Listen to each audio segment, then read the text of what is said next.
Ce gamin de Paris a toujours rêvé de grands espaces. Les rues de la capitale n'ont jamais été suffisamment spacieuses pour accueillir ses rêves les plus incroyables. Luc Besson n'a jamais baissé les bras pour concrétiser ses envies d'une vie en grand format, pour conquérir le monde avec ses yeux d'enfant qu'il est resté et qui explique probablement la jeunesse de son énergie, de son dynamisme, de son écriture cinématographique toujours inventive. Depuis Paris, il voyait la mer, celle de son père, professeur de plongée, comme sa mère, qui lui montra certainement le chemin de la liberté et le plaisir de vivre ses propres aventures. Cet autodidacte a pourtant grandi avec la passion du cinéma. Dans les quartiers de ses déambulations, et plus particulièrement dans le 15e arrondissement, il s'arrêtait devant les devantures des salles de cinéma et contemplait les affiches des films. Il applaudissait au générique de fin des séances qu'il ne ratait pas. Le cinéma a guidé ses premiers pas. C'est grâce au 7e art qu'il est parvenu à faire de ses rêves une réalité, à entrer dans l'histoire du cinéma contemporain.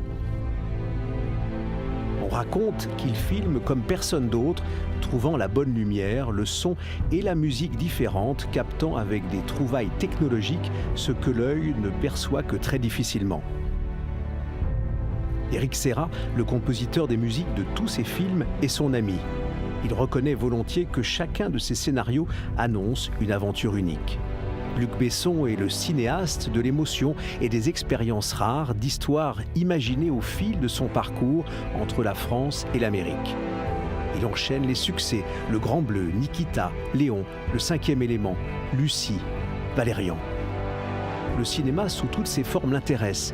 Il explore en plus du 7e art les films publicitaires, promotionnels qu'il réalise pour de grandes marques, autant que les clips qu'il tourne à la demande de Serge Gainsbourg, Mylène Farmer ou encore Isabelle Adjani. Ce fidèle en amitié est un homme de clan et de coups dans lesquels on croise Jean Reno, mais aussi Jean-Luc Anglade.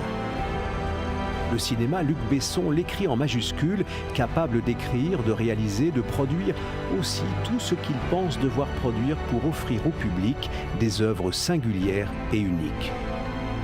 Le cinéma, il lui donne sa vie, ses jours et ses nuits. C'est comme cela, entre deux tournages, qu'il a eu l'idée d'ouvrir la Cité du cinéma à Paris, une école, des studios, un musée. Luc Besson répète souvent cette phrase dès que sort l'un de ses films. « Il vient physiquement de me quitter, il se libère de ma présence, de mon poids, il appartient désormais à tout le monde. » Luc Besson peut alors écrire tranquillement de nouvelles pages et voir la vie en grand au cinéma. Je mourrai pour toi.